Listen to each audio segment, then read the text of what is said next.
I had never been an adventurous person, but when my friends suggested spending the weekend at a secluded and almost forgotten lake, I decided to join them. The place was called Black Lake, and although I was the kind of person who would normally avoid any place with that name, something in my curiosity made me accept. We arrived at dusk, when the sky was tinged with orange and red, creating a mesmerizing reflection on the dark surface of the lake. The place seemed untouched by time, with an unsettling tranquility. There was no wind. The trees stood still, and the silence was heavy, as if nature itself was trying to hide some secret. The lake, with its opaque and impenetrable water, gave the impression that something was wrong, something that couldn't be explained, but could be felt. The water, as dark as ink, reflected the twilight light, but even up close the bottom couldn't be seen, which intensified the sense of mystery and discomfort. On the first night, we set up a campfire by the lake, trying to ward off the strange atmosphere hanging in the air. The flames illuminated the surrounding trees, but soon the place was dominated again by the pitch-black darkness of the night. The calm was broken by a peculiar sound coming from the lake. It was a deep, resonating crack, as if something very large was moving beneath the dense surface of the water. "It must just be a big fish," one of my friends tried to joke, but no one laughed. The sound was too unsettling to ignore. When everyone retired to sleep, I couldn't rest. The feeling of being watched seemed to grow with each passing minute. Silence returned to the place, but something in the atmosphere kept me from relaxing. Around 3 a.m, I heard heavy footsteps, as if someone or something was moving through the thick woods around us. I quickly got up, flashlight in hand, shining it into the shadows, but there was no one. And then, something strange happened. By the lake's edge, the water began to move irregularly, rising and falling as if it had a life of its own. It wasn't the natural movement of waves, but something much heavier, as if a gigantic creature was breathing beneath the surface. The air was thick, and for a moment I felt like the atmosphere was about to collapse. I looked around, but nothing but silence and darkness surrounded me. That sight, that strange movement of the water, wasn't something I could explain. Fear began to rise inside me. Something was there, watching, waiting. The next morning, we decided to face our curiosity and explore the lake by boat. The environment was shrouded in absolute silence, almost oppressive, as we slowly rowed across the black waters. With each stroke, I felt as though the lake itself was watching us, as if something hidden was lurking beneath the surface. The scenery was desolate, lifeless, and the sky was still overcast, intensifying the feeling of discomfort. When we were almost in the middle of the lake, a strange sensation spread throughout the boat. Suddenly, it began to rock violently, without explanation. At first, we all looked around, trying to find any sign of wind, but the air was completely still. "Let's go back," I suggested, feeling an increasing weight on my chest. But before we could react, something strong struck the bottom of the boat, causing all of us to scream in fear. We desperately looked at the water, but all we saw was the deep, black void, a darkness that seemed to swallow our vision. Fear spread among us, and we quickly paddled back to the shore without a word, terrified. We decided that the best option would be to leave the next day, but we had no idea what awaited us. As night fell, the atmosphere became even more hostile. We tried to sleep, but the fear still hung in the air, preventing any rest. Then, the sound returned, but something had changed. It was a whisper, almost human, coming directly from the direction of the lake. The feeling that something was moving in the darkness grew stronger. I left the tent, trying to ignore the growing fear, and shone the flashlight in the direction of the sound. That's when I saw the figure. It was standing completely still, a tall, thin silhouette, staring directly at us. I couldn't make out the face, but its eyes glowed intensely, like two glowing embers, burning brightly in the darkness. My heart raced and I screamed for the others, trying to warn them. But when they arrived by my side, the figure had vanished like a ghost. The only thing left was the marked ground, with deep, wet footprints that seemed to lead directly to the lake, as if something or someone had come from there and returned to the darkness that surrounded it. Panic took over us.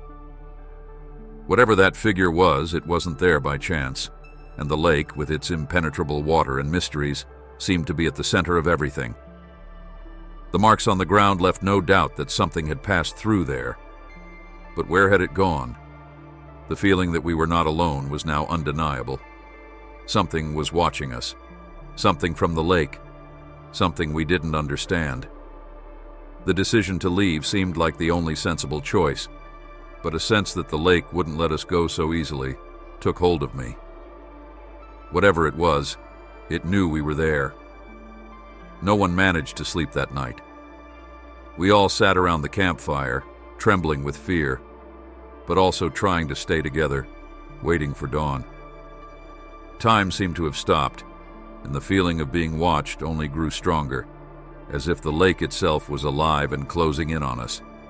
The silence around us was suffocating, broken only by whispers that seemed to come from the shadows of the forest. The lake, so vast and dark, seemed to be drawing closer to us, a constant and threatening presence surrounding us from all sides. The water, now closer than ever, seemed to pulse with life, as if it was aware of our presence. Every movement in the environment felt amplified, and the tension was in the air, heavy and irreversible. None of us had the courage to move away or try to sleep, and we all anxiously waited for the first light, as if dawn were our only salvation. Finally, when the first light of day began to appear on the horizon, we decided it was time to leave. We threw our things into the cars carelessly, without thinking of anything else, and quickly drove away, as if we were fleeing from something. However, something completely unexpected happened. When I looked in the rearview mirror, my stomach sank. The lake had disappeared. Where it had once stretched, there was only a dry clearing, with no trace indicating the presence of water. It was as if the lake had never existed, as if it had been an illusion or a shared nightmare. The emptiness left in the place of the lake was unsettling, and at the same time, more terrifying than the dark water itself. Whatever had happened there that night seemed to have been erased from reality, but the feeling that something was still watching us remained with me like a shadow that wouldn't leave.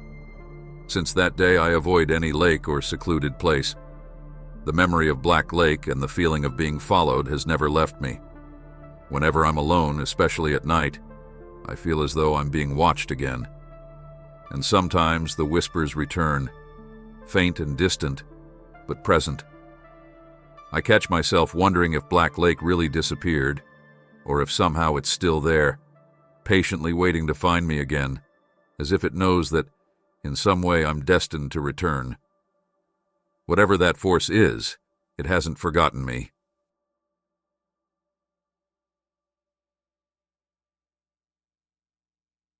I will never forget that summer. What was supposed to be a peaceful week at a lakeside camp, surrounded by towering pine trees and the typical calm of the countryside, turned into a nightmare that still haunts me to this day. I was there as a counselor, responsible for looking after a group of young scouts, and everything seemed perfect. The nights, with a sky full of stars like I had never seen before, reflected on the calm lake, which looked more like a mirror, amplifying the peace of that isolated place. But everything changed on the first night when, after silence had settled in the camp, something strange broke the tranquility. Suddenly, I heard a muffled sound coming from the water. It was as if something was scratching the surface of the lake, a dull noise that made my heart race. At that moment, I thought it could be an animal, maybe an otter or some other nocturnal creature.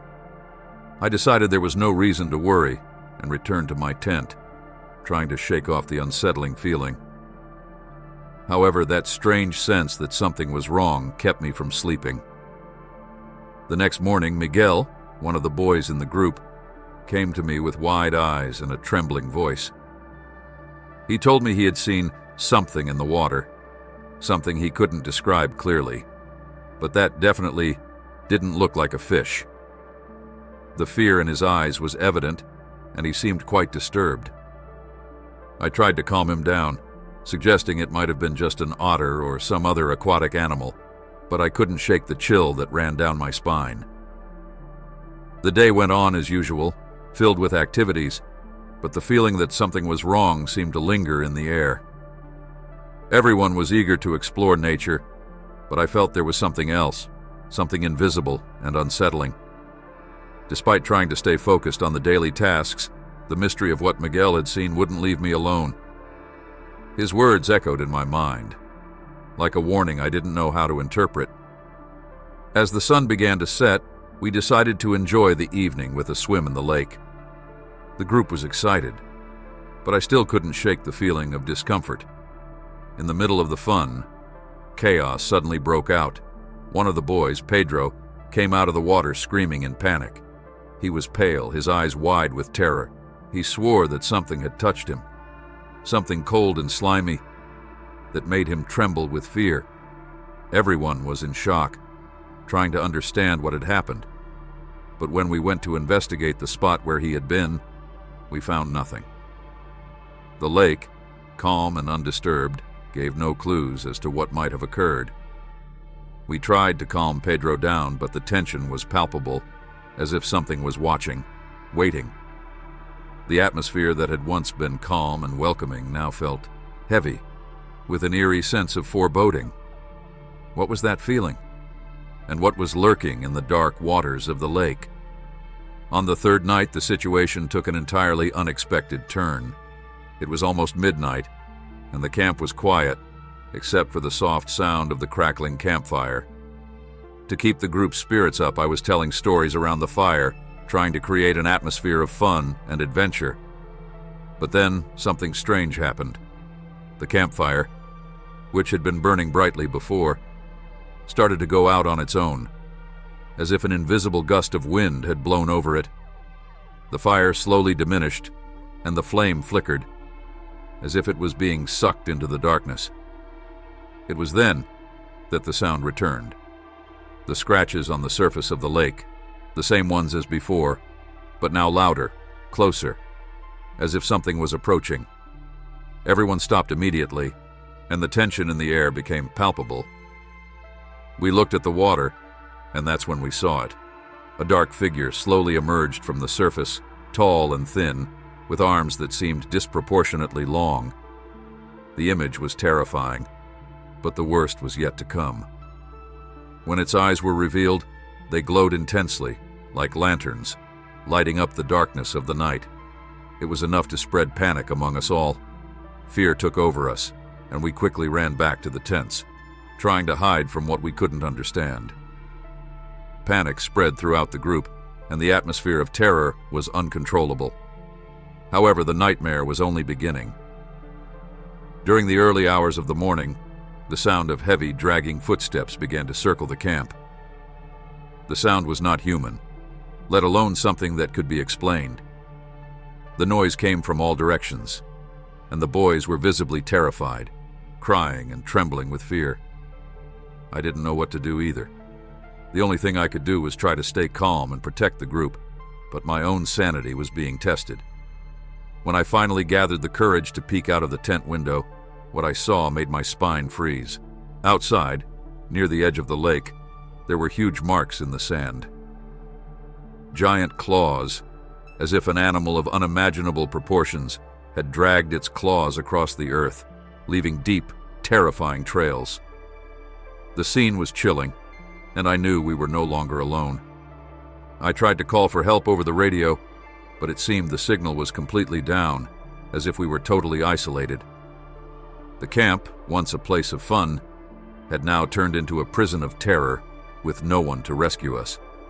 Every sound, every movement around us felt like a warning that we were being watched, observed by something we couldn't understand. On the last night, I knew there was no more time to hesitate. Fear had settled in so deeply that we could no longer stay there. at the mercy of that inexplicable presence. I made a difficult decision. We had to leave the camp before something worse happened. I gathered all the boys, and despite the evident panic on their faces, we started the walk through the forest towards the main road. The atmosphere was tense, and the darkness of the night seemed to swallow us with every step. But the worst of all was the sound. Heavy footsteps, as if something was following us. But when we turned around, there was nothing. It was as if the forest was alive, watching us closely. Every sound that echoed between the trees made the boys shrink back in fear, but the march couldn't stop. It was our only chance to escape that threat. The walk seemed endless, and even with sore feet and exhausted bodies, we only managed to reach the road at dawn, when the light of day finally began to dispel the darkness. We were all exhausted, marked by terror but alive. When we were finally found by a rescue team hours later, it was clear that no one would believe what had happened. The exhaustion was evident on our faces, but the fear was still there. When I told them about the events of that week, the strange appearances and the sounds coming from the lake, no one seemed to believe me. The words of comfort I heard were, deep down, just an attempt to reassure me. They said I must have been imagining things.